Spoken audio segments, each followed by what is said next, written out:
Jackson is going to trot into the end zone. Showboating with a high step. Now he rolls left. Now he's going to throw to the back of the end zone. Touchdown, Seahawks! Lamar Jackson flings it, end zone, touchdown, Ravens! Now he's going to lay it over the top, lock it in the back of the end zone. He's got it! Oh, he is Houdini! Holy catfish! That is unbelievable.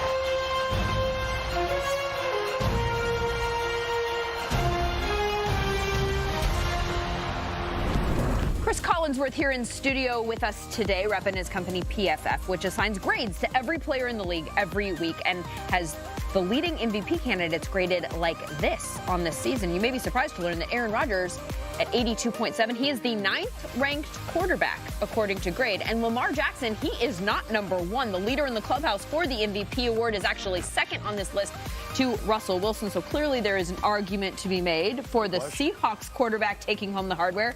Is that an argument you would make? I would. Because the passing game is so much more reliant upon the quarterback position than anything to do with the running game, which is dependent on the offensive line, tight ends, running backs to block, whatever, especially in that offense. But Russell Wilson, when you watch him play, it's hard to explain how dominant he is with that team. Over the years, they've had some of the lower-ranked offensive lines to play with as well. They rely on play-action passing, but more than that, they rely on him off the play-action to get about 10 yards deep, and the play starts. That's when the real action starts. Mm-hmm. And one of the things that I've watched with him this season, I went back and just watched every throw he made during the course of this year, is how many times the first option ends up being a deep ball. And this is an offense that is looking to make big plays. And the more deep balls you throw, the more they back up, and the greater the pressure on a pass rusher. Now you're going to rush 4 and try and get to this guy. I mean, there's gaps to go everywhere. So he controls the offense, both the passing game, the running game, the play action. You want to talk about the most valuable player in the league, all due respect to Lamar, in my mind, there's no question right now it's Russell Wilson. And when you talk big games, fourth quarter comebacks, the game is on the line. We saw it against the 49ers with a minute to go. Who else would you want to have the ball in their hands? It's Russell Wilson, because he can make those dynamic plays. And the problem, Chris, is when you're facing a guy like that, out of the pocket, he'll hurt you. He'll scamper for 21 yards, but he's so accurate down the field with the football. So you ask yourself, who's the most valuable player? With a minute to go in the game, you cannot run the football. You got to pass the ball and move the ball 70 yards down the field to put your team in position to win a football game. Who are you going to pick? I think a lot of guys will say, well, we've seen it time and time again from Russell Wilson. We haven't seen a lot of it from Lamar because he hasn't been in that situation, because they've been playing from ahead, or teams can't stop on both sides. That could be an argument for why you would want him from the start of the game, though. Which could be a strong argument for why he should be the MVP. I want that. He's not in that position. Right, but a lot has to do with that, too. Like you mentioned, he's got a better O-line. He's got a slew of running backs. He's got a great defense. He has more around him. So you start thinking supporting cast. And I hear everything you guys are saying. 1 minute left, I might want Russ. But defensive coordinators cannot sleep when they face Lamar Jackson. If you watch Lamar Jackson this season, I mean, everybody's saying, play the run. Don't let him beat you with his legs. He sits back in that pocket, and he's throwing the ball all over the yard, throwing people open one-on-one coverage. He cannot be stopped. And then I look at when they played head-to-head. That's all you could go off of. They're both having an unbelievable year. But when they play head-to-head, Lamar Jackson was the best player on the field.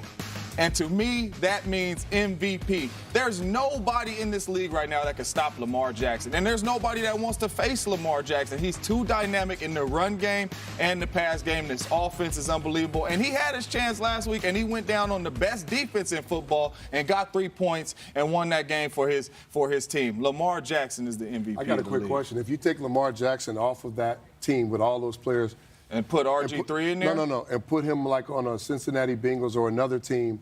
Is that the same offense? I'd be willing to accept that trade on behalf of the Bengals right now.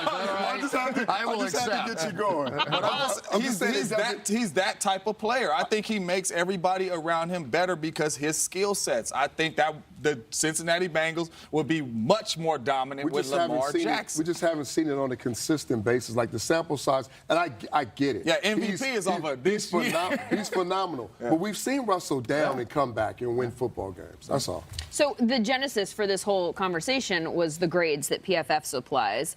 PFF is an analytics company. I think that everyone would agree that we have seen a lot more analytics used in football in the last few years. What's the biggest way that you have seen coaches use this analytics to make decisions during games? We call it Walsh at our place after Bill Walsh. It's the decisions on whether to kick a field goal, go for it on fourth down, or punt. Those situations, and the thing that determines it more than anything else is who's playing the quarterback position, believe it or not. If you go back to the Super Bowl with the Philadelphia Eagles, the Philly play, believe it or not, if they had kicked the field goal and made it, it actually would have hurt their chances. Their odds of winning the game would have gone down because you would have had to kick the ball back to Tom Brady, and the odds of him doing something going back the other way. So the odds of a touchdown, and remember, it takes 3 field goals to surpass a touchdown, right? So that's a lot of trips that you've got to make versus 1 touchdown. And what we're seeing now is more people going for it on fourth and whatever than ever. And the guy who's leading the league this year and doing the right thing, John Harbaugh. Wow. Ravens clearly all in on this. Because it's quarterback. Perhaps coincidentally. The MVP. Go ahead. Perhaps also not coincidentally, they are also leading the charge in the AFC. But they face a worthy challenger this Sunday in the 9-3 Buffalo Bills, whose quarterback Josh Allen's coming off a huge game against the Cowboys, and who will join us on NFL Total Access tomorrow night after Cowboys. Let's not get ahead of ourselves, though. We got Thursday night football tomorrow night right here on NFL Network, on Fox, and streaming on Prime Video. How about Cowboys and Bears? Dallas and Chicago are both 6-6, but the Cowboys are still in first place in the NFC East. See the drama unfold tomorrow night. Kickoff set for shortly after 8 o'clock. Well, as the NFL's 100th season continues, My Cause, My Cleats initiative is shining the spotlight on the issues, charities, and causes NFL players care the most about. Eddie Jackson is the Bear of the Bears, is grateful for the second chance he received in his life, and now through his foundation, he's helping others get a fresh start of their own. Eddie Jackson coming to get that one. Oh, he's picked up, and there he goes. End zone, touchdown. You gotta call me sir, bro. About the same age, y'all boys.